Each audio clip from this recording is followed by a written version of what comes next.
여러분들의 건강지킴이라고 자부하는 바른지성학병원 병원장 손덕책입니다. 제가 그동안에 유튜브에서 사실 건강 정보를 특히 두뇌질환 쪽으로 많이 정리해 보다가 보니까 너무 많은 잘못된 정보가 유통되고 있는 것도 제가 목격도 했고, 그리고 많은 분들이 궁금하신 거를 유튜브 통해서 좀 더 많이 정리가 된 것 같아요. 오늘 할 주제는 두통을 시작했는데요. 아마 두통은 모든 분들이 살면서 두통을 안 겪은 분은 없을 거예요. 근데 두통이 정말 왜 생기고, 그리고 두통은 어떻게 치료해야 되는지 사실 이걸 모르다 보니까 그냥 진통제에 의존하고 치료하시는 분이 너무 많잖아요. 그래서 오늘은 왜 생기고 두통을 어떻게 관리해야 되고 약 없이도 치료할 수 있는 방법들을 제가 좀 정리를 했으니까 오늘 또 힘들게 자리해 주신 분들한테 또 좋은 정보가 됐으면 좋겠습니다. 그래서 오늘 부제목은 두통의 근본 치료라고 제가 잡았는데요. 강의 들으시면 두통이 사실 지금은 근본 치료가 중요한 게 아니라 빨리 낫는 거에 대부분 초점 맞춰져 있거든요. 그래서 왜 아프고 어떻게 치료하는지에 대해서 제가 한번 정리해 보도록 하겠습니다. 근데 두통 환자분들을 제가 진료해 보면 많이 듣는 질문들이 있어요. 아마 여기 계신 분들 다들 그런 부분에서 궁금하실 것 같은데, 자, 몇 가지를 많이 듣는 질문 한번 제가 리스트를 해봤습니다. 첫 번째는 검사하는데 정상인데 왜 아프냐. 많은 분들이 물어보세요. 머리 아프면 대부분 한 번쯤은 병원 가서 CT, MRI 안 찍어본 분이 없으세요. 근데 CT, MRI 찍었는데 나는 이상이 없다. 그러면 이상이 없으면 해줄 게 없는 거잖아요. 근데 해줄 게 없는데 환자분이 아프다면 사실 그때 주는 게 이제 진통제, 아니면 소염 진통제, 해열 진통제 이런 약들을 주게 되죠. 근데 이유를 정확하게 알지 못하고 주다 보니까 사실 나도 왜 났는지, 그러면 안 나면 왜 안 났는지 알 수 없는 게 또 두통인 것 같습니다. 그리고 어떤 분은 병원 가면 이유가 없으니까 그냥 스트레스 때문에 그렇다. 근데 저도 의사지만 저는 웬만하면 스트레스란 말을 잘 안 쓰려고 해요. 스트레스란 건 되게 포괄적인 말이고, 이건 사실 이유는 모르지만 왠지 신경성인 것 같다, 이런 말로 그냥 쓰는 거잖아요. 근데 실제로 저희가 보면 사람이 신경이 아주 편안하게만 지낼 수는 없는 환경이죠, 대부분. 그러면 당신이 왜 이렇게 신경이 과항진되는지 이걸 알고 내가 조절을 한다면 사실 제대로 치료가 되는 건데, 그걸 모르고 그냥 놔두면 괜히 이제 피하기만 한다고 다 되는 건 아니니까. 그래서 그런 부분에서 이따가 좀 얘기를 드리려고 하고요. 그리고 또 이런 얘기를 많이 하세요. 진통제를 먹으면 위가 아파서 난 약을 못 먹겠다. 그러면 약 안 먹고 치료할 방법이 없냐? 약 안 먹고 치료할 수 있는 방법도 있습니다. 한방에서도 그런 걸 침으로도 많이 하고요. 뭐 지압도 있을 수 있고, 뭐 도수 치료 여러 가지 방법도 있을 수 있고, 저희 병원에서는 또 TMS라고 해서 전자약이라고 요새 얘기를 합니다. 머리에 하는 물리치료, 그런 치료 저희가 또 하고 있으니까 한번 또 소개를 또 시켜드리고 싶고요. 그리고 어떤 분은 증상이 생길 때마다 진통제 먹으면 낫긴 하는데 점차 더 증량해야 된다. 처음에 하나를 먹고 낫던 게 나중에 두 알 먹어야 되고, 두 알 먹었다가 나중에 세 알을 먹고, 근데 먹어도 안 낫는다. 이렇게 되면 이제 의존성이 좀 생기는 경우가 되게 많습니다. 그러면 당연히 의존성이 생기면 그걸 계속 먹으면 좋지 않을 거 아니에요. 그래서 그런 부분에서 설명드리려고 하고요. 그리고 어떤 부분은 조금만 아파도 이게 두통약을 자꾸 먹게 되는, 그래서 저희가 보면 두통이 너무 심한 분은 이따가 케이스를 얘기 드리겠지만 집 밖에를 못 나가고 며칠 동안 그냥 끙끙 앓는 분들 계세요. 그러면 그 환자분들은 두통 오는 게 트라우마가 되다 보니까 조금만 아파도 미리 약을 빨리 먹는 거죠. 오늘 오셨던 환자분도 이 정도면 저는 그냥 안 먹어도 되는데 이거 아파서 밖에도 못 나면 어떻게 하냐, 딸도 봐줘야 되는데, 그래서 두통약 그냥 먹어버리는 거예요. 그래서 이런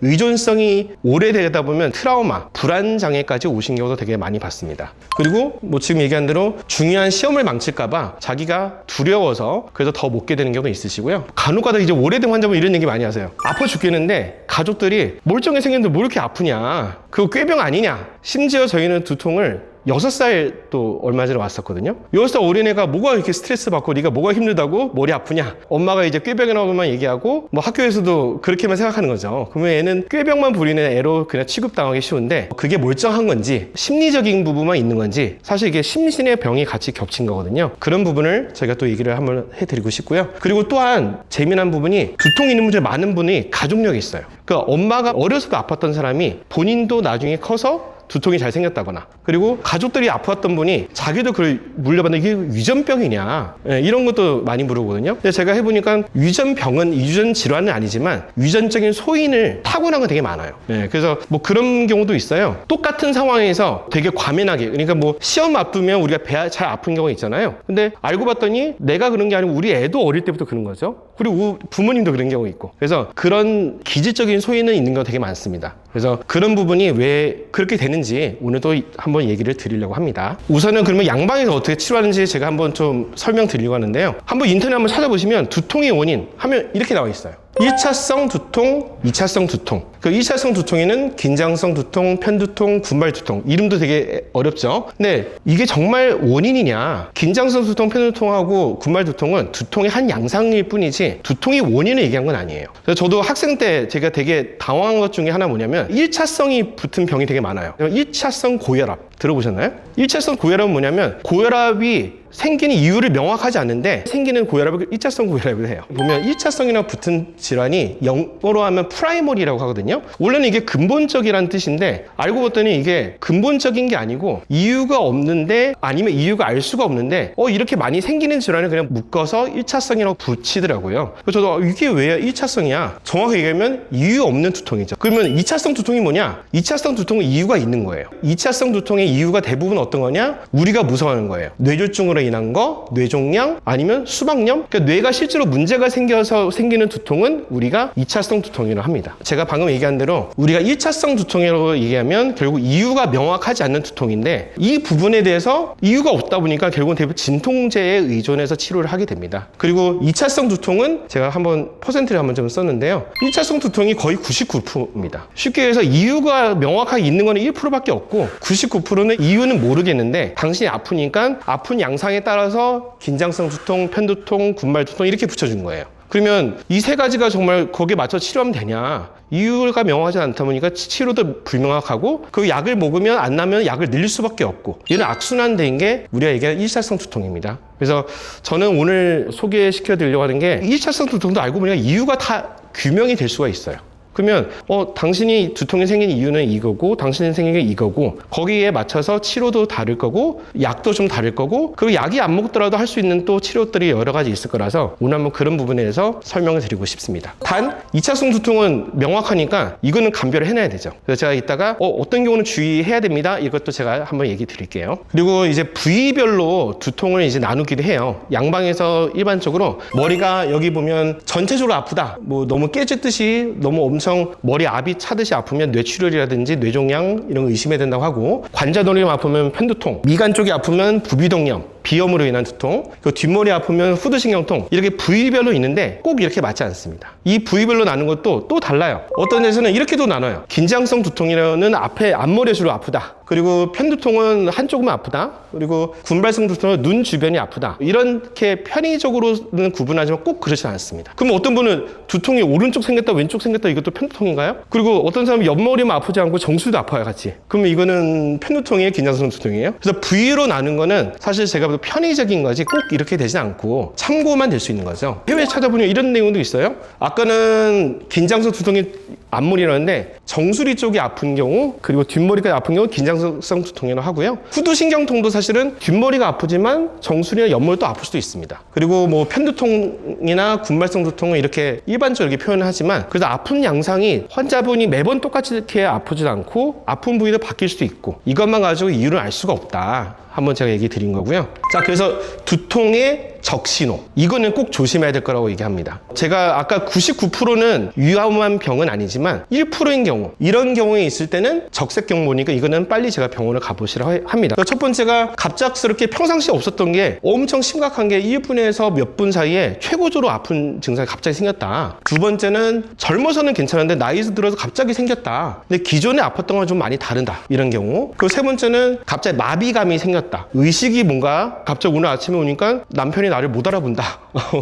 오늘 출근해야 되는데 오늘 출근을 잊었다. 이런 갑자기 의식적인 변화. 그리고 사람이 눈이 안 보인다. 갑자기 한쪽 눈이 안 보이거나 시야장애에서 그런 게 있어요. 이렇게 전체적인 시야 중에서 중간만 안 보인다. 아니면 절반만 안 보인다. 이런 거는 우리가 뇌질환을 의심할 수 있는 증상입니다. 근데 3, 4번은 사실 글만 보면 되게 어렵고요. 흔히 중풍 환자를 생각하면 돼요. 그래서 마비라는 게 손이 갑자기 저리다 이런 게 아니고요. 갑자기 한쪽 팔다리를 못 쓰게 되거나 아침에 손을 딱 들리면 손이 안 들린다. 다리가 들어야 되는 다리가 한쪽이 안 들린다. 우리가 이런 걸 얘기하는 신경학적인 그런 손상, 특히 운동질환 손상일 때는 마비감이 저린 것만 있는 게 아니고 힘을 못 쓰는 증상이 생긴다. 아침에 일어나니까 입이 안 들어간다. 이런 게 이제 안면마비잖아요. 그래서 이런 3번, 4번 같은 경우는 우리가 신경학적인 증상으로 잘 모르겠으면 잘 병원 가서 봐야죠. 그래서 이런 경우는 참지 마시고 빨리 병원에 가는 게 맞고요. 그리고 6번 같은 경우는 이제 우리가 암 환자분 중에서 갑자기 내가 뭐 폐 폐암을 앓고 있었는데, 위암을 앓고 있었는데 어느 순간 갑자기 머리가 아프면서 의식도 좀 가물가물하고 이렇다? 그럼 그런 경우는 뇌로 전이된 건 아닌가, 이런 걱정 때문에 또 확인을 해볼 수 있죠. 그래서 이런 6가지 증상에 해당될 때는 저희가 CT나 MRI를 무조건 찍어보시라 이렇게 권합니다. 그래서 여기 계신 분들도 99%는 아니지만 1, 2, 3, 4, 5, 6 잘 기억해 놓으셨다가 이런 게 있으면 한번 병원에 가보시고, 근데 주말이어서 내가 정말 병원을 못 갈 상황이다 그러면 제가 많이 얘기한 게 꼭 집에 혈압계를 두라고요. 특히 저는 50대 이상인이라면 더더욱, 어르신도 혹시 여기 부모님 집에 없으시다, 혈압계는 전자혈압계 뭐 정확하지 않을 수 있지만 무조건 내가 머리가 아프가 갑자기 팔다리가 저린다 그러면 먼저 혈압부터 재보는 거예요. 혈압도 근데 160이 넘어간다, 그때는 주말이라도 다음날 기다리지 마시고 응급실 먼저 빨리 가보시는 게 당연히 맞죠. 단 이제 혈압도 160 남았는데 좀 지나니까 140 됐다? 그러면 좀 더 지켜볼 수도 있긴 하지만 무조건 혈압까지 높은 경우는 이거는 빨리 병원에 가봐야 될 증상이다. 이런 1, 2, 3, 4, 5, 6번에 해당되는 경우는 우리가 빨리 병원 가지만 그 외적인 99%는 일반적인 관리도 많이 되어질 수가 있는 경우가 많다. 그 부분을 오늘 좀 얘기를 드리려고 합니다. 자, 그러면 우리가 두통이 생기면 대부분 분들이 아마 이 3가지 중에 하나를 하시게 될 것 같아요. 첫 번째는 해열 진통제, 두 번째 복합 진통제, 세 번째 소염 진통제. 이름이 좀 낯설기도 하지만 비슷한 거 다 진통제 같잖아요. 근데 사실 좀 약간 다릅니다. 그래서 해열 진통제는 예를 들면 우리가 알고 있는 타이레놀이라는 약이 코로나 때문에 워낙 유명해졌죠. 예. 근데 타이레놀의 원래는 성분이 여기 밑에 적혀 있는 아세트아미노펜이라고 합니다. 얘는 원래는 해열 효과가 많아서 초기 감기나 그리고 뭐 초기 몸살 같이 이런 감기 증상이 생기면서 두통이 있거나 몸이 아프거나 쑤실 때 원래 쓰면 되게 좋은 약이긴 하고요. 저도 만약에 정말 급할 때는 타이레놀부터 먹어보라고 합니다. 집에서 할 수 있는 응급약이죠. 근데 복합 진통제는 뭐냐? 아세트아미노펜에다가 다른 약제가 첨가된 약제예요. 너무나 많이들 알고 있는 약제입니다. 네, 그리고 소염 진통제는 당연히 염증을 줄이는 진통제 계통이고요. 복합 진통제 다 많이 아시죠? 한국인의 두통약 땡땡땡. 이 개보린이라는 이 약이, 그리고 타이레놀 먹고 안 되면 대부분 약사님이 주시는 아마 약제 중에 하나일 거고, 근데 개보린이 약이 먹으면 잘 들을 수 있죠, 처음에. 왜냐면 아세트아미노펜에다가 첨가된 약제들이 통증을 좀 더 빨리 감소를 시켜줍니다. 단 이따가 또 얘기 드리겠지만 거기에 따른 부작용은 또 있는 거고요. 예. 자, 두 번째, 효과 빠른 진통약. 두통, 치통, 생리통, 펜잘. 여자분들이 생리통에 대부분 어렸을 때 먹는 경우가 되게 많더라고요. 배 아프고 생리 때문에 일을 못하게, 공부 못하겠을 때 2가지 중에 하나는 먹게 된 것 같아요, 그러니까. 자, 그리고 세 번째, 이것도 많이들 알고 있는 거죠. 감기 조심하세요.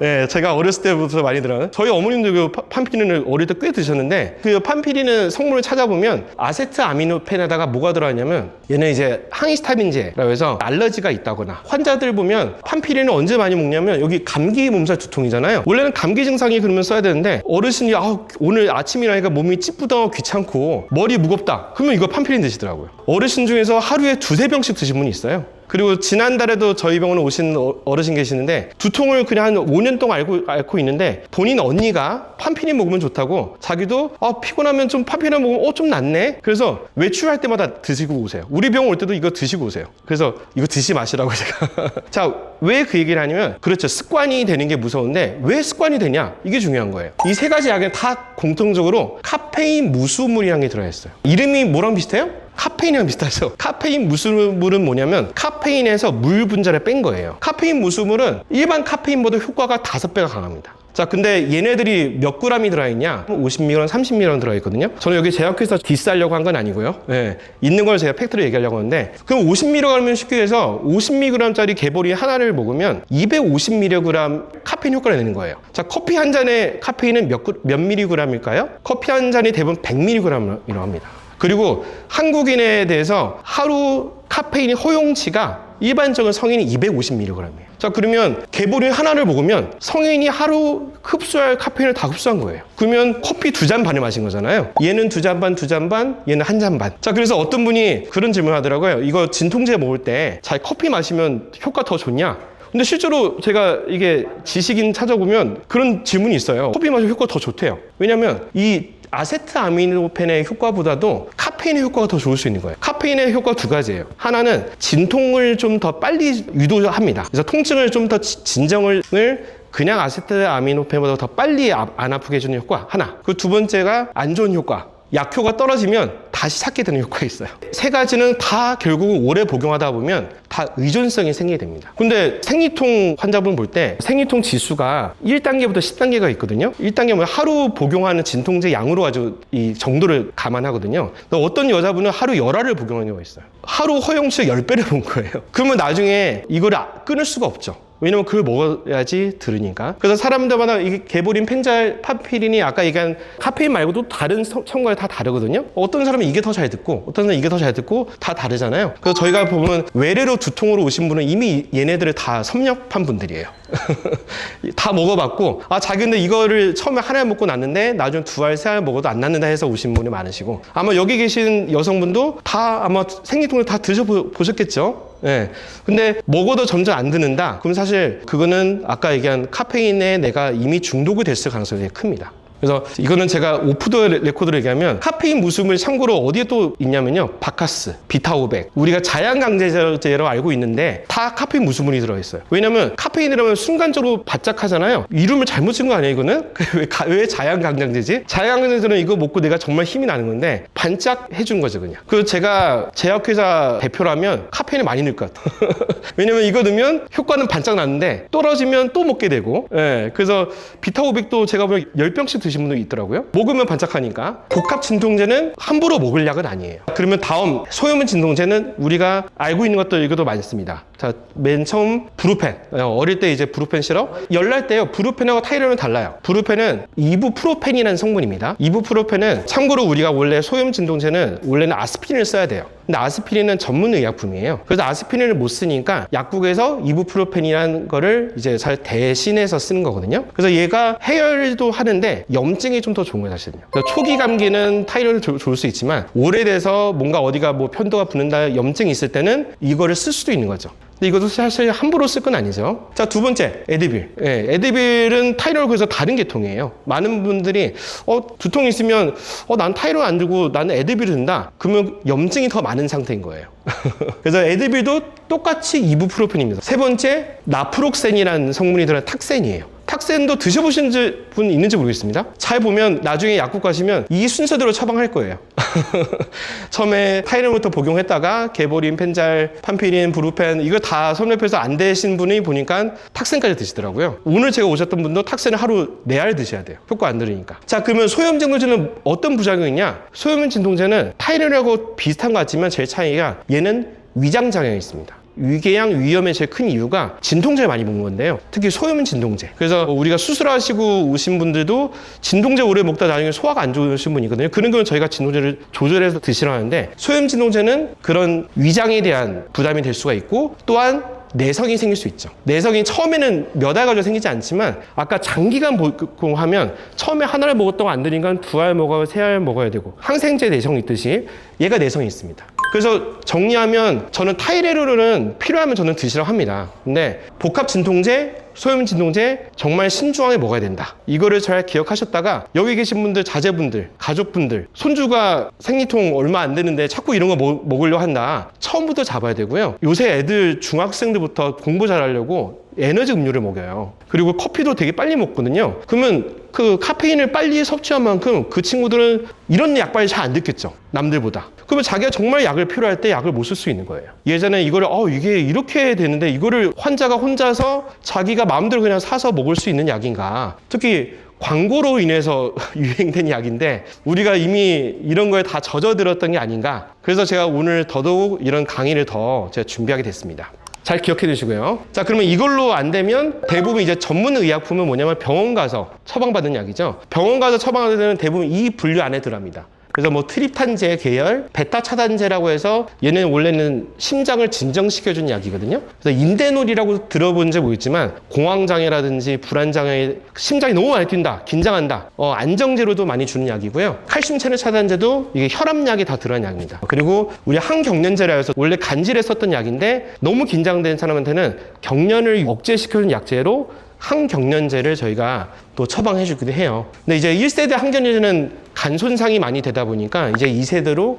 뭐 토파맥스를 기술한 여러 가지 또 최신 약제가 또 나온 상태고, 마지막에는 나중에 보면 자율신경계통의 질환이나 신경계통 질환은 이것저것 안 되면 결국은 대부분 다 항우울제나 정신과 계통의 약을 쓰게 되죠. 자, 그러면 얘네들 약제에 또 부작용이 없냐? 이게 다 있습니다. 그 트리탐제가 제일 많이 이미그란이라는 약을 비롯해서 이 약을 많이 쓰는데, 인데놀이라고 아까 제가 설명했잖아요. 이거는 심장을 좀 진정시켜준 대신에 당연히 심장이 너무 진정되면 어떻게 돼요? 맥이 느려지고, 그리고 심장이 안 차야 느리게 뛰니까 어지럽고 무기력하고 심지어 우울감, 실신 이런 것도 생길 수 있고, 그리고 칼슘체를 차단제, 뭐 항경련제도 오래 먹으면 다 반대로 더 몸이 무기력하거나 뭔가 이제 몸에 힘든 증상이 나타날 수 있죠. 항우울제는 당연히 안 맞는 분들은 이런 뭐 졸음, 입마름, 변비, 어지럼증 등등의 이런 부작용이 다 생길 수 있다. 근데 저희가 두통을 진짜 5년 이상 앓으신 분이면 아까 일반 의약품은 안 되면 다 이 약 중에 하나를 먹게 돼 있고요. 여기서 드신 분도 또 계실 수도 있을 것 같아요.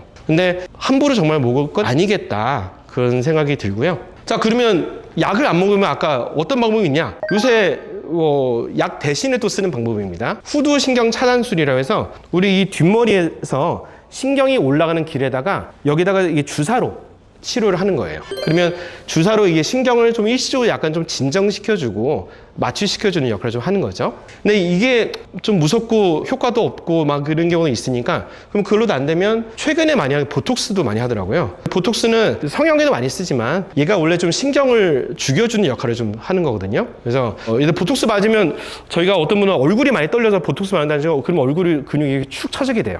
그래서 아까 이런 데다가 신경 차단 주사 대신에 보톡스를 놔서 통증을 줄여주게끔. 근데 사실 통증을 주는 게 신경의 감작을 좀 줄여준 거죠. 그래서 신경을 좀 둔하게 해준 거지만, 신경이 둔하다 보니 여기 나중에 감각이 무뎌지는, 머리를 감아도 내 두피의 느낌이 잘 못 느낄 수도 있겠죠.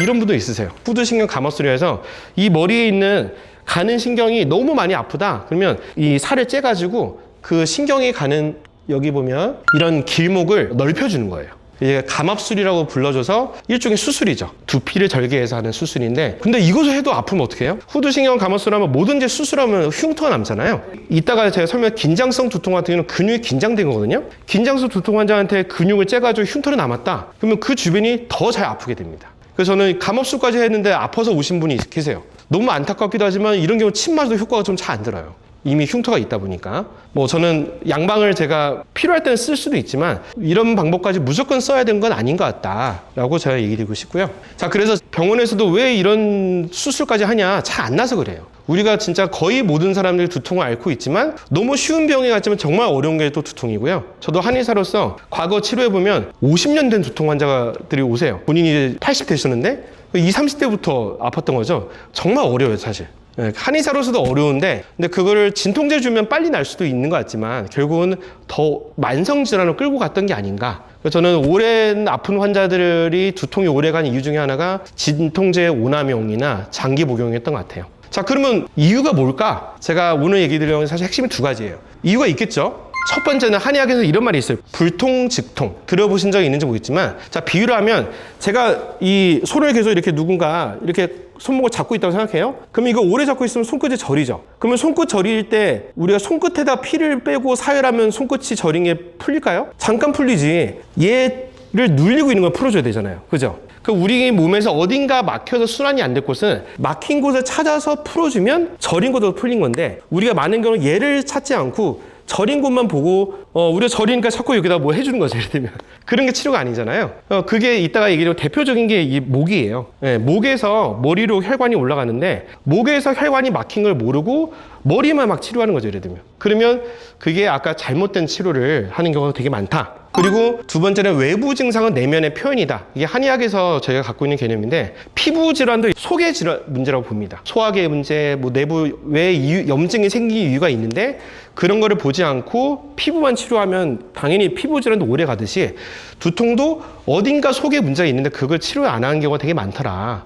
그런 경우를 저희가 1번에 이제 아까 소통이 안 된 제일 대표적인 곳이 경추, 목이란 곳이고, 두 번째가 자율신경이라고 이따가 제가 설명드릴 건데요. 두통이 생겼던 환자 잘 보니까 자율신경이 대부분 안 좋은 분들이에요. 그리고 되게 재미난 게 소화기가 안 좋은 분들이 두통이 잘 생겨요. 오늘도 어떤 분이 머리가 자기 일주일째 아파서 진통제도 먹었다는데 딱 복진해 보니까 위가 안 움직인 거예요. 그런 거는 두통약을 먹으니까 소화제를 먹으면 머리도 좋아집니다. 오늘도 저희 입원 환자 한 분 아침부터 머리 아프다고 아까 연락 왔는데 알고 보니까 속이 안 좋았던 거죠. 그 소화가 좋아지면 머리도 같이 풀릴 건데, 소화가 안 좋을 때 진통제 먹으면 어떻게 될까요? 소화가 더 안 좋아지죠. 자, 그래서 여기부터는 제가 각각 경추성 두통, 자율신경 실조증, 그리고 담골 두통이랑 소화장애에 대해서 제가 한번 각각 자세하게 한번 설명 한번 드려볼 테니까, 이런 게 있구나, 이런 걸 내가 어떻게 해야 되는지 한번 감을 또 잡아보시면 좋을 것 같습니다. 이제 첫 번째 경추성 두통을 얘기 드리려는데요. 경추성 두통은 우리가 경추성이라고 이름이 붙인 병명이 있어요. 경추성 이명 들어보셨나요? 네. 그리고 경추성 두통도 있고 경추성 질환들이 하여튼 여러 가지 있는데요. 그 중에서 대표적인 경추성 두통은 쉽게 해서 목의 문제로 인해서 머리 순환이 안 돼서 생긴 병인데, 제가 비유할 때 뭐라고 얘기 많이 드리냐면, 우리가 목은 심장에서 머리로 가는 길목이라 합니다. 그래서 우리가 눈, 코, 입 여기에 들어가는 혈관이나 신경은 전부 다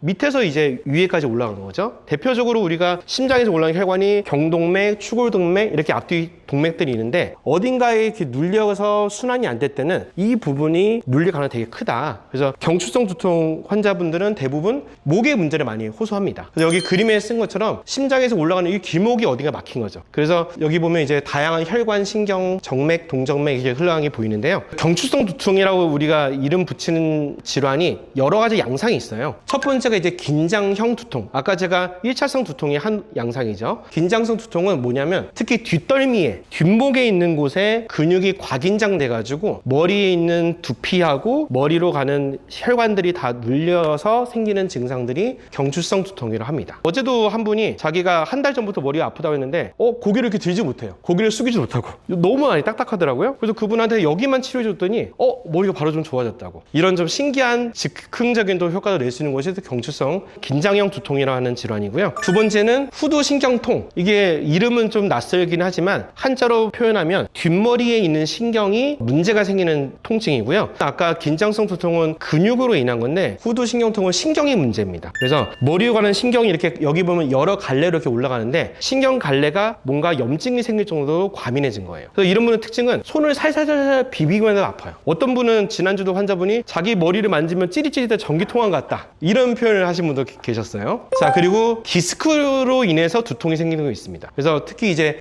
2, 3, 4 이 부분에 만약에 디스크가 있으면 머리로 가는 신경이나 혈관에 영향을 줄 수 있고요. 그리고 후관절 증후군이라 해서 좀 낯선 병명이 있는데요. 얘는 뭐냐면 목뼈가 어느 한 마디가 이렇게 틀어져 있는 거예요. 뼈가 이게 한 마디가 틀어져 있다 보니까 목을 뼈를 통해서 올라가는 신경들이 눌리게 되는데, 여기 제가 영문으로 표기된 2번, 3번에 문제가 생기면 여기 윗부분, 3, 4번은 아래쪽, 5, 6번은 약간 어깨 부분, 이게 각각 부위가 다르고요. 여기 앞에 되게 재미난 게, 최근에 어떤 환자분 눈썹만 아픈 분이 있어요. 다른 데 안 아프고. 그 눈썹 아프니까 안과도 갔고요. 신경과도 가는데 이상 없다고. 당연히 눈썹 아픈데 안과 문제는 아니겠죠? 이 눈썹이 몇 번이냐? 1, 2, 3번이에요. 우리가 목뼈 1, 2, 3번에 문제가 있으면 눈썹, 볼, 그리고 턱 이런 데가 아픈 경우도 있어요. 근데 이런 거를 모르고 있으면 괜히 MRI를 찍게 된 거죠. 자, 그리고 두통이 그러면 경추성 두통 왜 생기냐? 사실 병원에서도 뭐 아직은 왜 생긴지 사실 몰라요. 근데 추정컨대 두 가지로 얘기합니다. 첫 번째가 이제 이게 뭘 표기한 거냐면, 우리 머리의 무게가 이게 파운드로 표시한 거거든요. 10파운드면 한 5kg 정도 돼요. 머리를 만약에 얘기하면 무게가 작은 볼링공만 하다. 그 볼링공만 하게 우리 목에 이렇게 얹어져 있는 거죠. 자, 근데 제 옆에 모습 보면 이렇게 반듯하게 있으면 얘가 5kg만 내 몸에 실리는데, 자, 여기 만약 15도를 내가 앞으로 숙여졌다 그러면 2.5배 정도가 늘어나요. 그리고 만약 30도 정도 내가 기울였다 그러면 4배 정도 늘고요. 만약에 45도 정도 내가 이렇게 보고 있다 그러면 5배 정도 늘고, 이렇게 다니고 있다 그러면 6배의 무게가 실린다고 합니다. 근데 저희가 보잖아요. 저희 지금 환자분 그런 분 계세요. 파킨슨인데 이러고 다니세요. 등이 굽으셔서. 그러면 그분은 머리가 맑을 수가 없는 거죠. 요새 집에 가서 한번 손주들 봐보세요. 손주들 다들 휴대폰 어떻게 보고 있죠? 이렇게 보고 있는 사람 없잖아요. 그죠? 다 이렇게 보고 있을 거 아니에요? 자, 그렇게 숙여진 만큼 목에 부담이 되는 거예요. 그 경추성 두통은 항상 자세를 제가 제일 많이 얘기합니다. 그래서 여기 또 수술하시는 어르신도 많이 계시는데 지금 워커 끌고 다니잖아요. 워커 이렇게 들고 이렇게 하면 목이 안 좋은 거예요. 제가 항상 워커 끌고 다니도 앞에 딱 최대한 붙여놓고 등 피고 이렇게 걸으셔야지 목이나 머리에 부담 안 되는 겁니다. 아셨죠? 자, 두 번째 기전은 뭐냐면 이것도 좀 독특한 기전인데요. 3차 신경 경추 복합체라고 하는데 뭐냐면 목의 근육에 대한 감각신경이 연수 아래 척수 부분에서 감지를 하는데 3차 신경, 얼굴로 가는 머리로 가는 신경이 바로 여기 위에 있거든요. 근데 얘네들이 이제 혼란을 일으켜가지고 목에로 가는 신경이 머리로 전달된다는 거예요. 그래서 분명히 자기는 목이 안 좋은 건데 나는 머리가 아프고 느끼거나 어떤 사람은 이명으로 느끼기도 합니다. 이게. 자, 그러면 경추성 두통 아까 제가 뭐 어떻게 검사할까? 자세를 보면 알 수도 있죠. 근데 뭐 제가 촉진해도 알 수 있는데 검사로 좀 정확하게 알 수 있는 방법 저희가 몇 가지 들 수 있습니다. 첫 번째는 이제 엑스레이고요. 제 목뼈입니다.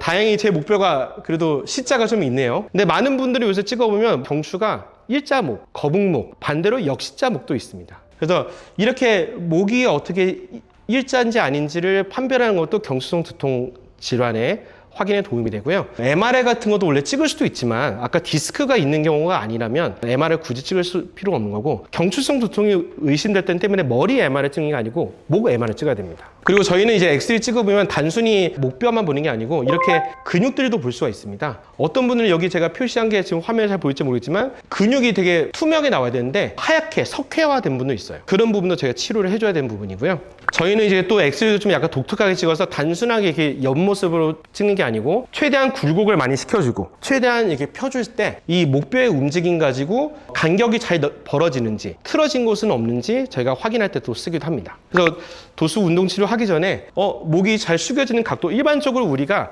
고개를 숙일 때 내 후두부의 이 수평면이 천장하고 수평이 돼야 되고요. 자, 들 때는 내 얼굴면이 천장하고 수평이 돼야 됩니다. 그렇게 안 되는 경우가 있으면 문제가 있는 거고, 그렇게 안 되면 목까지 만져보니까 아픈 데가 있다. 그러면 그런 데가 저희 치료하는 치료점이 된 거죠. 자, 또 하나 제가 그 검사하는 방법을 제가 하나 알려드리면, 이거는 각자 한번 해보실 수 있는데, 아까 제가 후두신경통이 이게 비벼보면 안다고 했잖아요. 프릭 테스트라고 이게 영문명이 뭐냐면 마찰을 준다는 거예요. 그래서 두피를 이제 한 번씩 이렇게 비벼보는 거예요. 비빌 때 그냥 비비는 게 아니고 이렇게 좌우로 이렇게 비벼보세요. 이렇게. 그래서 내가 특히 아픈 곳 중심으로. 그래서 오른쪽 왼쪽을 한번 비워보면 유난히 아픈 데가 있다. 그러면 그 부분에 내가 신경이 어딘가 눌리고 있다는 겁니다. 그러면 그런 거는 제가 이따 뒤에 마사지법도 제가 알려드릴 거라서 혼자서 마사지도 한번 지압도 해보고, 근데 그렇게도 안 된다면 와서 침치료 받으면 되죠. 쉬운 감별법입니다. 이분은 저희 환자분인데요. 아삭아삭거리는 소리가 나는 분이 있는데,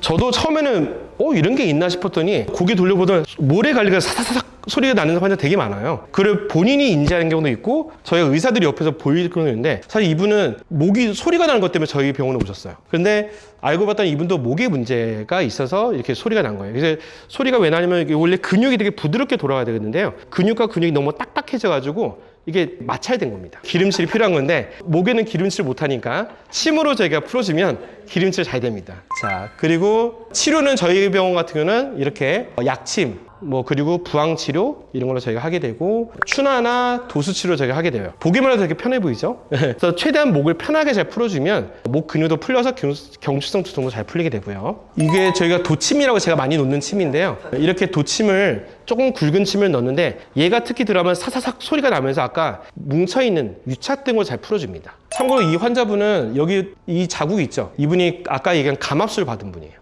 감압술 받다면 이 수술 자국이 그대로 남아 있더라고요. 그래서 이분은 특히 이 주변으로 계속 아파요. 왜냐면 수술까지 흉까지 있었으니까. 이분은 사실 수술한 거 되게 후회도 하지만 방법이 없으니까 하시긴 하셨다고 하지만 더 계속 아프게 되신 거죠. 자, 그래서 몇 개 제가 치료 사례를 한번 제가 한번 보여드리려고 하는데요.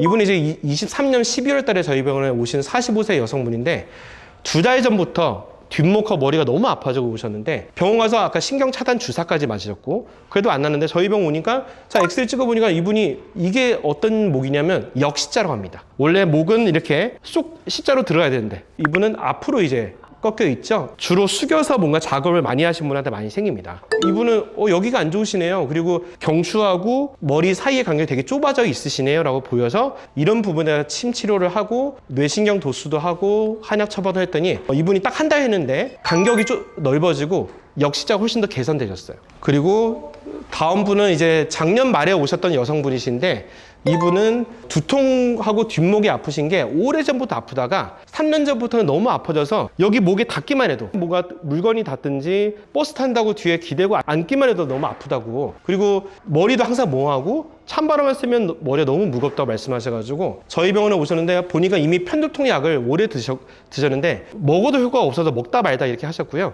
근데 이분은 한약도 잘 안 들은다고 하더라고요. 근데 이분한테 저희가 치료를 도침과 뇌신경 도수 했더니 목의 간격도 이렇게 일자목이 C자로 좀 되셨고요. 그 간격도 좀 넓어졌고 통증도 거의 10번 만에 거의 없어졌다고 하셨어요. 자, 그리고 이 여성분 같은 경우는 최근에 올해 7월달에 오셨던 분인데 이분은 아까 제가 잠깐 얘기드린 뒷목하고 뒷머리가 몇 년 전부터 아프다가 1년 전부터는 정수리가 찌릿찌릿하게 아프다. 그리고 5월 때부터 점점 매일같이 아파지다가 자기 이러다가 중풍 걸린 게 아니냐. 이분은 좀 어머님 중과 아버님 아마 중풍 환자가 계셨던 것 같아요. 그래서 그게 걱정돼가지고 MRI가 찍었는데 이상도 없다.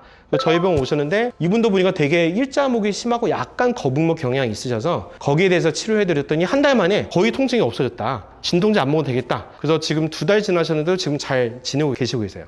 이 여성분은 후두신경통이라고 본인이 알고 오셨는데 약을 먹으면 통증이 가라앉는데 일주일에 3-4번씩 먹는 거예요. 처음에 일주일에 한 번밖에 안 먹다가 점점 늘려서 먹고 개보린 펜잘 아까 얘기한 대로 먹어도 안 들여다 보니까 나중에 다른 후두신경통에다 진통제를 복용도 하고 그 신경 차단 주사도 맞고 그래도 안 나가서 저희 병 오셨고, 근데 처음에 딱 오니까 목이 들리지도 못하고 숙이지도 못하고 그래서 저희가 침 맞고 뇌신경 도수를 했더니 그날 당일 바로 목이 좀 좋아졌어요. 목이 치료 받자마자 잘 돌아가네요? 경추성 두통이 맞으니까 여기에 대해서 저희가 치료하자고 해서 한 2주 지나서부터 좀 좋아지다가 지금도 치료 중이신데 통증이 원래 한 4-5회 있었으면 지금 일주일에 한 번밖에 없다 할 정도로 많이 좋아졌던 분입니다. 두 번째부터 설명드리려고 하는데요. 두 번째는 이제 자율신경성 두통이라고 해서 자율신경은 들어보신 분도 많으실 거예요. 근데 들어보셨지만 사실 정확하게 되게 아는 게 되게 어려운 게 또 자율신경입니다. 이게 제가 쉽게 얘기할 때 뭐라고 얘기하냐면 우리가 가만히 있어도 심장이 두근두근거리죠? 가만히 있어도 눈은 깜빡거리고 이런 신경을 조절하는 게 자율신경이에요. 때문에 환자분들이 아까 나는 스트레스 안 받는데 내 몸이 그렇게 반응한 거는 자율신경일 수 있는 거예요. 제가 비유를 할 때 뭐라고 했냐면 되게 편안해 보이죠? 사람은 원래 이렇게 강아지처럼 편안하게 지냈다가 뭔가 급박할 때는 이 사자와 말처럼 엄청 급박하게 반응을 이 두 가지를 왔다 갔다 할 수 있어야 돼, 자유롭게. 근데 우리 현대인이 대부분 공부하는 학생이나 일하시는 직장인이나 그리고 부모님이나 다 이렇게 사자처럼 살고 있는 거죠. 너무 급박하게만 지내다 보니까 신경이 이렇게 편하지 못하고 항상 과긴장된 상태를 유지할 때 자율신경성 두통, 자율신경 실조증 이렇게 표현합니다.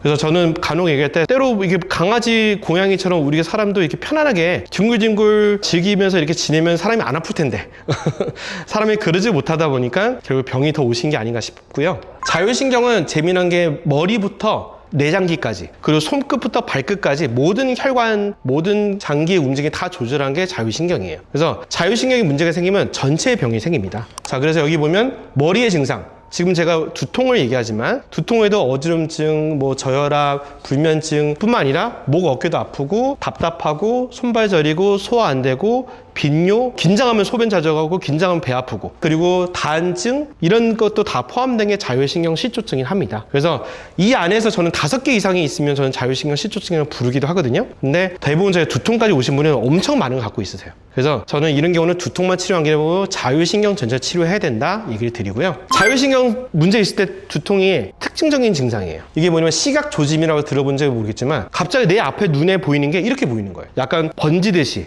뿌옇게 보이고 또 하나 사진 보면 이렇게 막 번지듯이 보이는 그런 증상을 이 자율신경 문제가 이렇게 나타납니다. 이거는 예전에 저희 한 6년 전에 어떤 환자분이 자기가 눈이 이렇게 보인다고 그려준 거예요. 제 얼굴을 그렸어요. 잘 흐리게 보여서 저를 더 멋있게 좀 그려준 것 같은데 미소남을 그려줘서 자기가 반밖에 안 보인다. 그러니까 이게 번진 게 되게 다양하게 나타날 수 있는 거예요.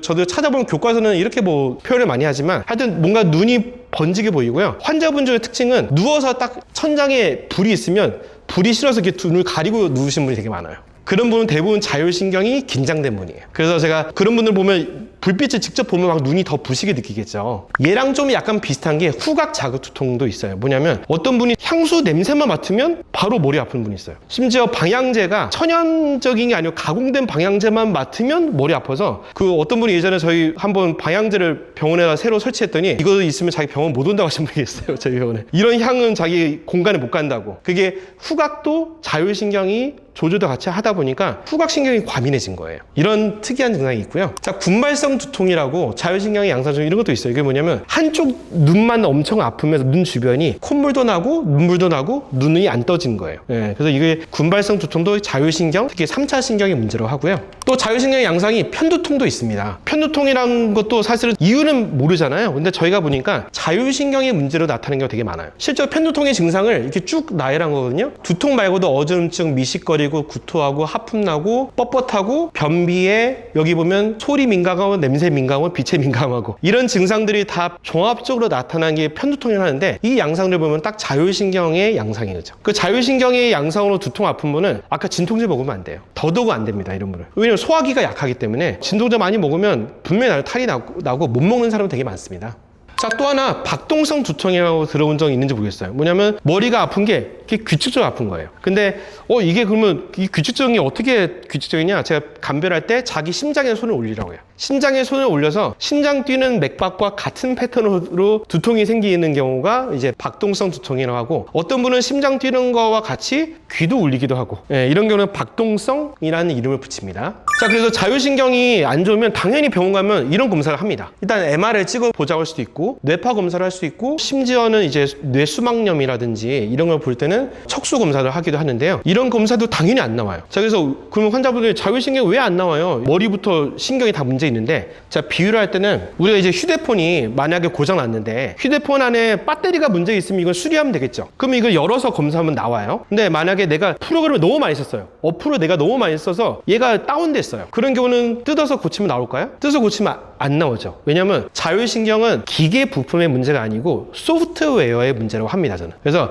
내가 우리 몸을 조절하는 그 소프트웨어 문제가 생길 때 나타난 게 자율신경의 문제고, 요새 제가 보면 손해위축증, 뭐 다계통위축증 이런 질환도 보면 자율신경이 같이 병이 생기신 게 이거는 검사도 잘 안 나와요. 그래서 답답하시기도 하셔서 병원에 갔다가 이렇게 오는데 이게 원리가 나올 수가 없는 거예요. MRI는 부품에 문제 있는지를 스캔하는 거지. 자, 그러면 이거 말고 그나마 하는 검사가 어떤 게 있냐면 자율신경 기능 검사라고 해서 기립성 저혈압 있는 분들은 누웠을 때와 앉아있을 때 혈압이 달라요. 그런 경우는 이런 테이블을 눕혔다가 세웠다가 혈압을 비교하는 검사를 하기도 하고요. 그리고 HRV라고 해서 심장 박동을 중심으로 자율신경의 상태를 알 수 있는 검사가 있습니다. 이런 검사가 다예요. 그래서 저도 공부해보면 야, 이 자율신경 질환이 이렇게 많은데 양방의 검사는 이렇게 없구나. 그래서 결국 대부분 여러 병원 찾다가 한 방 더 많이 오게 되는 거고, 저희 병원에서는 가속도 맥파랑을 이용한 대뇌 활성도 검사를 하기도 하고요. 사실 제가 볼 때 더 좋은 게 이렇게 복진, 그리고 맥진. 그래서 왜냐면 감정적인 게 나타난 질환이다 보니까 육체적으로는 보이진 않지만 진찰하면 문제 있는 거 더 잘 보이기도 합니다. 자, 그래서 자율신경의 문제, 그러면 쉽게 우리가 어떻게 알 수 있을까? 쉽게 알 수 있는 거를 제가 두 가지 얘기해 드릴게요. 하나는 뭐냐면 각자 이거 한번 눌러보셔도 되고요.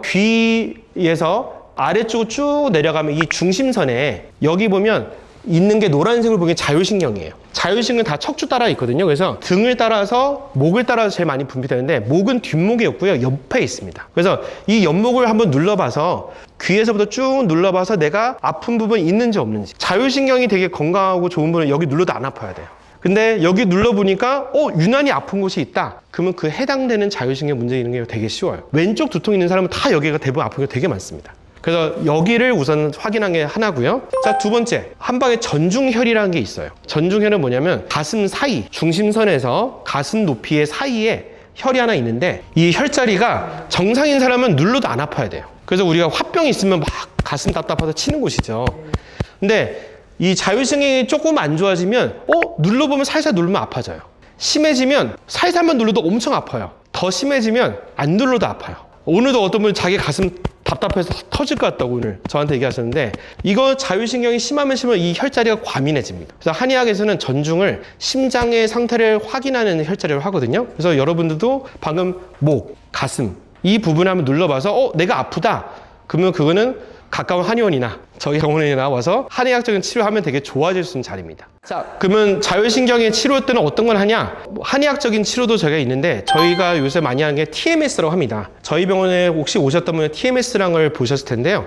TMS는 뭐냐면 자석 같은 자기장 에너지를 머리에다가 쏘여주는 거예요. 그래서 머리에서도 어느 부분이냐면 신경이 과민한 부분을 좀 안정시켜주는 자리들이 있습니다. 거기다가 이 TMS로 자기장을 서서사삭 이렇게 자극주면 뇌가 좀 차분해지면서 자율신경이 차분해져요. 아마 여기도 받으신 분들 계시겠지만 받는 동안에 코 골면서 주무신 데 있고 이거 받으시면 밤에 잠도 잘 오시는 되게 많습니다. 그래서 TMS라는 걸 저희가 많이 하고 있고 얘는 미국 FDA에서 2008년도 허가도 받은 거고 몸에 절대 해가 되지 않아서 되게 좋은 치료라서 증상 있는 분은 꼭 한번 저는 받아보시라고 얘기 드리고 싶고요.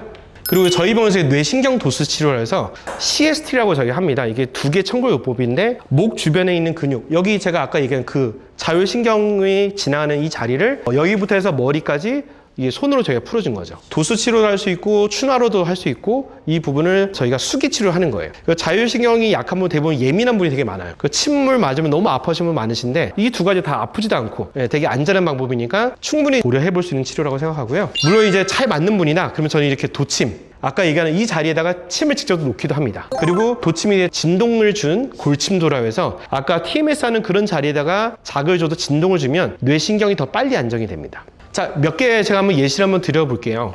35세 여성분이 올해 7월 때 오셨는데 이분은 어려서부터 두통, 소화불량, 불면증 달고 사셨어요. 두통 있는 분이 이렇게 여러 가지 복합적으로 오신 분이 되게 많으신데 이분은 특징적인 게 3년 전부터 우울증 약을 복용하고 있더라고요. 그러니까 이미 신경이 자율신경이 많이 안 좋았던 거고 근데 부모님이 다 예민하고 되게 약하셨어요. 그러니까 유전적인 경련이 좀 있었던 거죠. 아까 유전은 되지 않지만 경향성과 성향이 닮아가는 거죠. 그래서 이분한테 TMS, 도수, 도침했더니 원래 이렇게 빨갛게 과열됐던 곳이 2달 지나니까 빨간색이 확 없어졌죠. 그 특징적인 이분이 원래는 맥박이 108회가 나왔어요. 원래 정상 맥박이 75회 전후거든요. 한번 맥박 재보셔서 맥박이 90회 넘어간다. 그러면 그는 자율신경이 흥분됐을 가능성이 되게 큽니다. 그런 경우는 저희가 자율신경 진정되는 치료를 하는데 이분이 2달 만에 82로 떨어져서 안정된 걸 볼 수 있었고요. 저희 네이버 리뷰 또 남겨주신 분인데 44세 여성분인데 두통, 소화불량, 불면도 있었던 분인데 이분은 특징적으로 한 번 증상 생기면 일주일 동안 밥도 못 먹고 아무것도 못 먹어요. 쫄쫄 굶었다가 좋아져야 다시 이 생활을 하셨던 분인데 그때마다 수액 맞고 진통제 맞았던 분인데 저희 병원에 어떻게 알고 2주를 입원하셨거든요. 입원을 했더니 원래 이렇게 과열됐던 게 2주 만에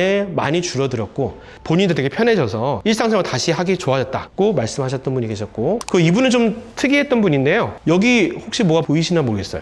하얀색 망처럼 된 게 보이거든요. 이분이 이제 2017년도에 뇌 수막 종양이 생겨가지고 개두술을 받았어요. 머리를 이 부분인데 이게 절개해서 종양을 빼고 그 거기다가 보형제를 이렇게 삽입했어요. 17년도에 삽입했는데 잘 지내셨는데 수술하고 2, 3년 후부터 갑자기 머리가 아픈데 꼭 왼쪽으로 더 아프셨어요. 왼쪽 수술하셨는데 머리 아프고 처음에는 2, 3주마다 반복됐는데 요새는 거의 매일같이 아프다 저희 방으로 오셨거든요. 이분도 저희가 치료했더니 좀 2, 3일 좀 아팠는데 지났더니 진통제 안 먹어도 될 정도로 좋아졌다. 근데 그분은 특징이 이 수술한 주변이 되게 딱딱했어요. 그래서 두피가 엄청 긴장하고 딱딱해서 그런 부분은 제가 치료를 침도 놓고 도수도 풀면서 제가 풀었고요. 그 자율신경도 원래 뇌 나이가 70대까지 나왔는데 나중에 40대까지 떨어진 걸 저희가 확인하고 수 있었습니다. 자, 아까 제가 얘기 드린 그 환자분이신데 이분은 자기가 디자이너셨어요. 저만 그린 게 아니고 우리 직원들 다 이렇게 그렸는데 다 특징이 뭐냐면 얼굴이 온전히 안 보이고 일부만 보였어요. 되게 자율신경은 변동성이 크거든요. 그래서 눈도 제대로 잘 보이지 않았다고 하셨던 그려주셨어요. 저희가 치료하면서. 근데 한 달 정도 지났더니 제 얼굴이 이제 잘 보이기 시작하더라고요.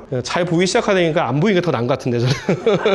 네, 그래서 이분이 한 1년 정도 됐을 때 여기 어머님 통해서 들어봤더니 다 회복됐다고. 그러니까 이분은 안과 가서 검사해도 시력에도 문제가 없고 잘 보이는데 네, 제대로 이제 뚜렷하게 못 보였던 거죠. 다음에는 이제 담골 두통이라 합니다. 담골 두통은 한 방에 쓰는 단어인데 쉬운 말로는 소화불량으로 인한 두통이에요. 그래서 우리가 소화가 기능이 떨어지면 두통이 생길 수 있다는 이론이 한의학에 있어요. 근데 아직 양방에 이게 없습니다. 저도 찾아보니까 되게 놀랐는데 그래서 체하면 머리 아픈 사람 있죠. 그러면 체하면 머리 아픈 거는 두통약을 먹어야 될까요? 소화제를 먹어야 될까요? 그렇죠. 손을 따야 되죠. 그러면 손을 따는 게 더 좋은데 근데 아까 얘기대로 체하면 두통 있는 경우는 우리가 자꾸 타이레놀을 먹거나 하면 아니면 진통제 개보린을 먹는다 하면 진짜 풀린 게 아니고 소화가 더 나빠지겠죠. 내과에 가보면 이런 경우에 두통약 주고 소화제 주고 이렇게 주죠. 근데 저희가 볼 때는 소화를 침으로 치료하거나 물 치료로 위장이 좋아지면 나아질 수 있다. 그래서 이게 담골두통이라는 이름이 뭐냐면, 담이란 거는 담적병이라고 들어보셨는지 모르겠어요. 담이란 건 노폐물을 뜻하거든요. 골은 솟구치다라고 얘기하는 말이에요. 그래서 담골두통은 쉽게 해서 노폐물이 위장관에 쌓였던 게 솟구쳐서 두통으로 유발된 질환이다. 이게 담골두통이라 합니다. 제가 22년도에 봤던 환자분인데, 이분 때문에 제가 사실 논문까지 쓰게 됐고요. 논문을 찾아보니까 소화장애로 인해서 두통이 생기는 게 논문에 밝혀진 게 많지 않아요. 양방에서도 아직도 소화가 안 된다고 머리 아프다고 혹시 내과 가서 물어보면 이해를 잘 못해요. 근데 이런 경우도 저희가 찾아보니까 다 이게 치료 원리가 다 있는 거고요. 여성분은 22년도에 내원하셨던 분인데, 이분은 특징적으로 처음부터 머리가 아프면, 한 번 아프면 배도 같이 아파서 3일 동안 외출도 못 하셨대요. 그 집에서 떼굴떼굴 굴리다가 굶고 못 먹고 나중에 속이 풀리면 그때부터 다시 활동하는데, 처음에 한 달에 한 번씩 아팠던 분이 나중에는 일주일에 한 번씩 아프다고 해서 저희 병원 오셨는데, 이번에 통영에서 오셨거든요. 거기서 뭐 병원 아무리 찾아가도 안 났는데, 저희가 와서 검사 딱 해봤더니 목이 생각보다 안 좋은 건 아닌데, 엑스레이 한번 찍어봤더니 복부에 가스와 분변이 되게 많으셨어요. 되게 많이 쌓이셨네요. 한번 물어보니까 실제로 소화가 항상 안 되고 변비가 되게 심하셨더라고요. 근데 자기는 뭐 병원 검사하면 이상이 없다고 하니까, 내시경 검사하면 이상 없다니까 그냥 그렇게 지내셨어요. 근데 제가 보니까 이분은 머리가 문제가 아니라 배가 문제가 같다. 그래서 제가 소화에 대해서 치료를 해드렸거든요. 그래서 이렇게 등에다가 도침을 제가 치료해드렸어요. 그래서 치료를 한 번 했는데 좀 좋아졌다고 했더니, 지금 이게 2월 14일이고 이게 2월 19일이거든요. 5일 만에 침 맞고는 속이 편했더니 배에 있는 가스와 분변이 엄청 많이 빠졌어요. 그러더니 자기 속이 되게 좋아졌는데, 신기하게 두통이 원래 8만큼 아팠던 게 5일 만에 2로 떨어졌어요. 이분이 통영에서 그래도 한 달에 한 번씩 와서 이렇게 치료를 몇 달을 더 받으셨는데, 나중에는 이제 다 없어졌는데, 특이하게 두통이 없어지면서 소화도 되게 편해진 거예요. 변비도 없어졌다고. 그래서 제가 이거 가지고 이렇게 논문을 22년도에 작성해서 올렸는데, 침으로 위장을 치료했더니 머리가 좋아지더라. 네, 근데 이런 논문이 그렇게 많지 않더라고요. 그래서 제가 이걸 보면서 환자분 중에서 위장이 안 좋으면 그게 문제일 수 있겠구나. 아까 근본적인 치료를 해야겠구나 싶어서 두통 있는 환자분도 위장 엑스레이나 복진을 많이 하고 있습니다. 근데 왜 이렇게 아픈 이유가, 한의학에서는 그렇게 뭐 한의학적으로 얘기하지만, 요새는 양방에서 어떻게 설명하냐면 뇌장축이라고 표현해요.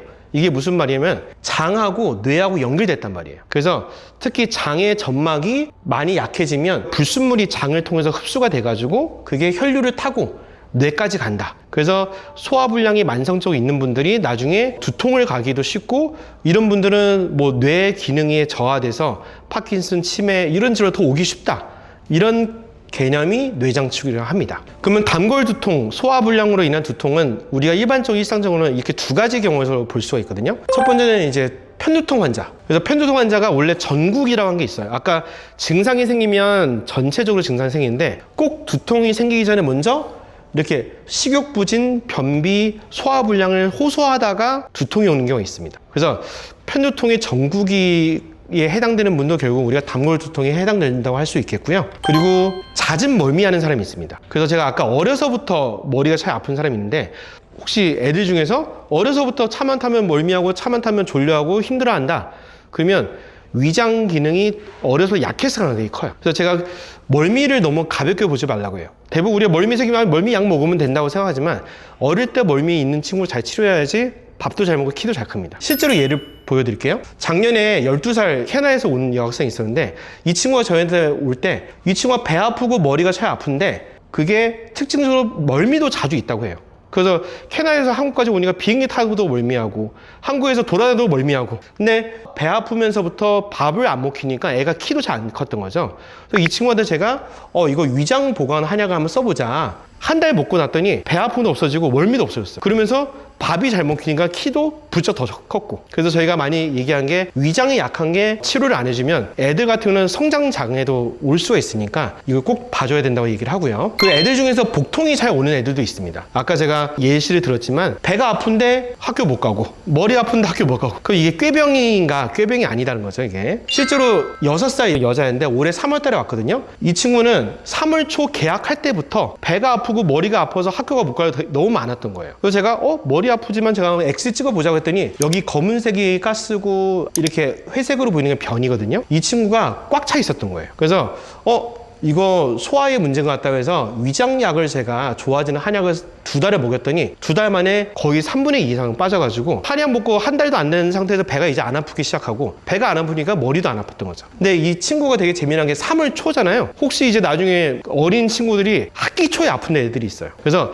아까 성향이 닮는다고 했는데 학기 초에 주로 아픈 애들은 대부분 잘 긴장하는 친구들이에요. 근데 이 친구가 바로 전년도에는 유치원 들어가기 전에 과민성 방광염도 생겼었어요. 그래서 되게 신경도 예민했던 친구였던 거죠, 이 친구가. 그래서 이런 어린이 소화복통, 소화두통, 이거 병원 가면 검사하면 당연히 문제가 없거든요. 그래도 저희가 거기에 맞춰서 근본 치료를 해줘야 된다. 이걸 아시면 좋겠고요. 그 단골 두통이 있을 때는 우리가 몇 가지 특징이 있어요. 첫 번째는 머리가 아프기 전에 먼저 명치가 답답하다. 그리고 아니면 미식거리고 구역감이 있다. 이런 게 있다가 두통이 생기는 경우 대부분 단골 두통에 해당되게 되고요. 그리고 당연히 아까 말씀하신 것처럼 소화제 먹고 났더니 배가 풀렸다. 손에 따졌더니가 머리 안 아프더라. 이런 경우는 단골 두통에 해당될 수 있고요. 그리고 합곡이라든지 우리가 소화 안 될 때 이런 데 지압하니까 머리가 안 아파진다. 등을 눌러보니까 머리가 안 아파진다. 이런 분도 단골 두통일 수 있습니다. 재미난 것 중에 하나가 혹시 트름 단추라고 들어본 적 있는지 모르겠어요. 저는 환자를 엎드려 침 맞으면 손만 눌러도 트름 막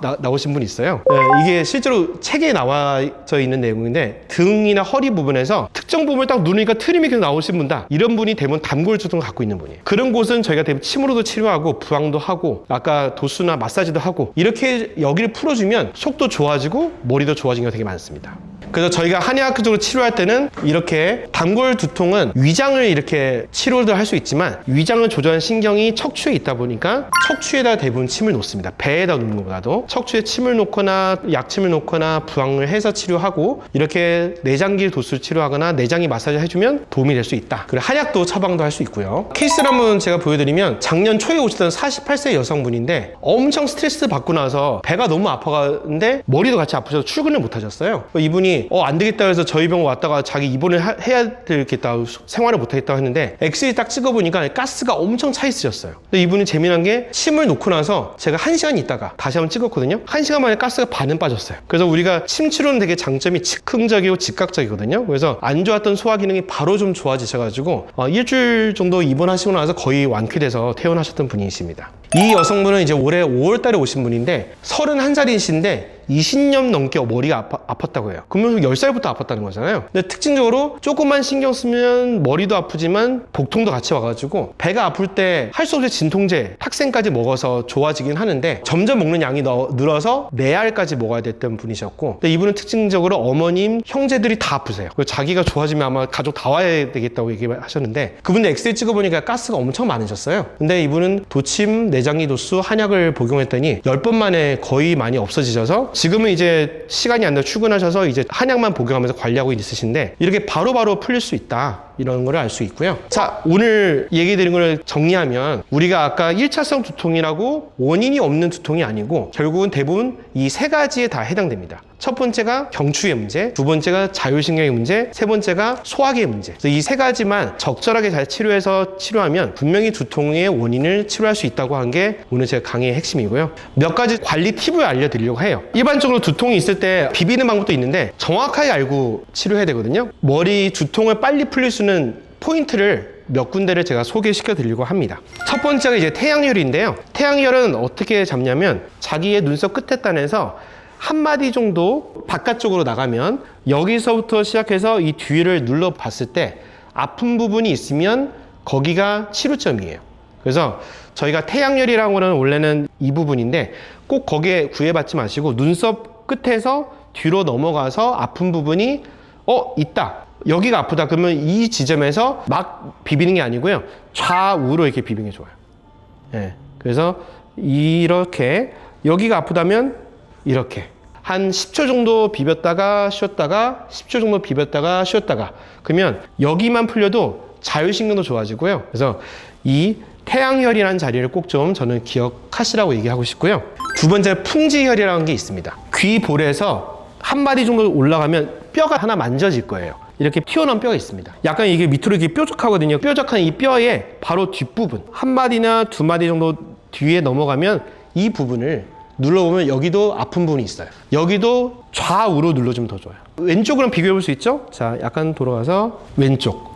지금 이분은 여기 오른쪽이 제가 눌러봐도 딱딱하게 만져져요. 그럼 각각 눌러봤을 때 되게 딱딱하고 뭔가 단단하고 한 곳은 대부분 치료점이라서 그 부분을 이렇게 혼자서 한다면 양쪽으로 이렇게 비벼주듯이 눌러줘도 좋으시고, 한쪽만 아프면 한쪽만 좌우로 비벼주듯이 풀어주시면 여기는 경추성 두통에도 좋고요. 그리고 머리가 좀 맑아지는 역할을 합니다. 그 다음에 자, 이쪽 한번 보시고, 아까 제가 교감신경이 귀 아래쪽에 쭉 분포된다고 했잖아요. 여기도 눌러봤을 때 딱딱한 곳, 이 부분 같은 경우 여기가 딱딱하거든요. 그러면 이 부위를 좌우 이렇게 눌러주는 거예요. 좌우로 10번 정도 반복해준다. 대부분 두통이 있으신 분은 1, 2, 3번 중에 한 군데가 아픕니다.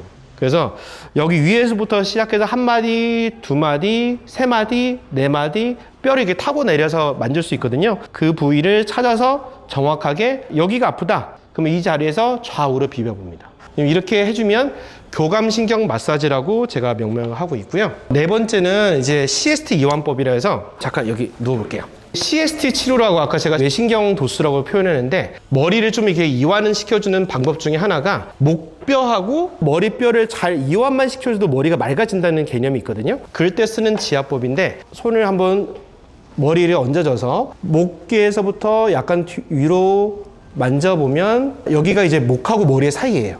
그러면 이 부분에다가 이렇게 그림에 보이시죠? 오른쪽 손가락을 이렇게 얹어만 줘도 목하고 머리 사이의 간격이 이완이 되면서 머리가 맑아질 수 있다는 개념이에요. 그래서 얘를 간편하게 만드는 방법이 있어요. 뭐 이건 제가 제작한 건 아니라 닥터스 핸즈라는 뭐 제품으로 나온 게 있어요. 돌기가 손가락 역할을 하는 겁니다. 얘를 아까 여기다가 대서 목하고 머리 사이에다가 딱 받쳐서 이렇게 누워만 있어도 머리가 맑아질 수 있다는 개념이에요. 그래서 이건 제가 판매한 건 아닌데 원하시면 이런 걸 써도 저는 되게 좋다고 얘기하고요. 머리가 자주 아프시면 이것만 그냥 누워서 쉬기만 하셔도 되게 좋아요. 얘도 내가 번거롭다, 좀 더 쉽게 할 수 있는 거는 이렇게 나무로 된 경침을 많이 권합니다. 경침을 베면 근데 너무 아프잖아요, 그죠? 그래서 저는 수건을 한 2겹으로 싸가지고 경침 위에다가 얹어놓고 머리 한번 들어보시고, 목표는 뭐냐? 목을 C자로 만들어준 거예요. 그냥 누워 계셔도 좋지만 좀 더 만약에 더 좋게 한다면 고개를 오른쪽으로 끝까지 돌려주고, 다 왼쪽으로 끝까지 돌려주고, 반듯하게 쉬고, 예. 얘를 한 10번 정도 반복해 보는 거죠. 저는 그래서 회사 다니시는 직장인이나 학생들 목이 너무 많이 긴장되고 너무 아프다. 근데 운동시키면 힘들어 하잖아요. 그러면 누워서 쉽게 하는 거예요.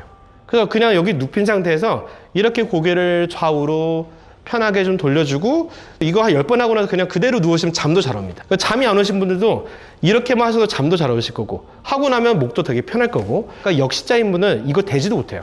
그래서 너무 힘들면 수건을 말아서 처음에 받쳐서 한번 해보시고, 할 수만 있으면 이렇게 해주면 목만 좋아지는 게 아니라 머리도 맑아지고, 두통, 어증증, 그리고 뭐 파킨슨도 있다, 손위축도 있다, 이런 질환을 다 써도 되는 좋은 방법입니다.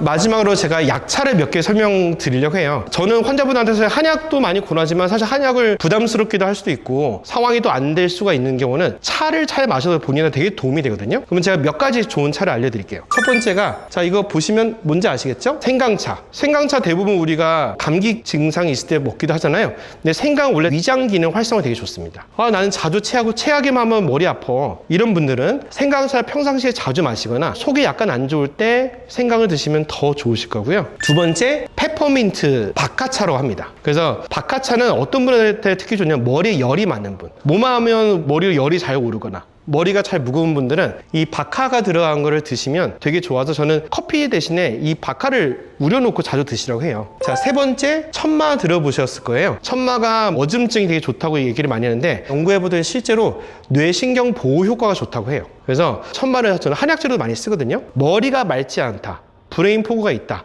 이런 분들한테 천마를 드시면, 천마가 분말로도 많이 팔고요, 천마로 많이 드시면 뇌 보호 효과가 있으니까 한번 권해보고 싶고, 단 체질마다 좀 다를 수 있어요.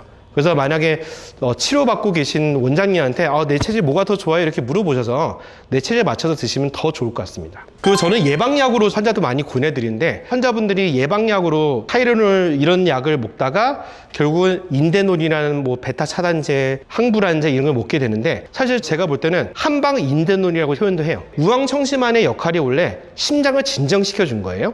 베타 차단제 같은 역할을 하는 게 청심환인데 베타찬데제와 다른 게 얘는 부작용이 훨씬 적죠. 천연 성분으로 만든 거기 때문에. 그래서 두통이 조짐이 있다, 머리가 갑자기 아파질 것 같다, 그때 저는 청심환을 많이 권하는데 단 물약보다 환이 더 좋습니다. 이게 한국은 특이하게 마싱을 좋아해요. 저는 환자분한테 복용할 때 입에서 1분 정도 씹어서 천천히 넘기라고 해요. 입에 안에서부터 향기가 머리를 빠르게 작용하거든요. 마치 아로마 역할 같은 게 할 수 있는 게 환제예요. 그래서 청심환을 만약에 복용하시려면 물약으로 된 거 말고 환으로 된 거 사서 약간 증상이 있을 것 같으면 미리 오물오물 몇 번 한 1분 정도 심었다 천천히 넘기시면 두통도 빨리 좋아질 거고 심장도 좀 진정되는 효과가 있을 겁니다. 네, 감사합니다. 네. 도움이 많이 되셨나 모르겠습니다. 사실 제가 제 나름대로 거의 한 달을 준비된 자료인데 그동안 환자분한테 많이 얘기했던 말을 좀 축약해서 얘기하고 뭐 오늘 제가 일부러 또 촬영도 한 게 나중에 또 유튜브도 올라가니까 잘 이해 못하셨으면 추후에 또 유튜브도 보시거나 특히 젊은 분들이 대부분 오늘 얘기한 게 다 있습니다. 여자분들 중에 뭐 개보린 편제 안 먹어본 사람 없을 거고 그래서 젊을 때보다 잘 관리해서 나이 들어서 약발이 안 듣는 그런 내성이 생기지 않게 잘 관리하고 쉬었으면 싶은 마음에 준비했으니까 도움이 되셨으면 좋겠고 늦은 시간에도 시청해주셔서 감사합니다. 나중에 또 궁금한 거 있으면 또 따로따로 또 물어봐 주십시오. 감사합니다. 네, 마치겠습니다. 네.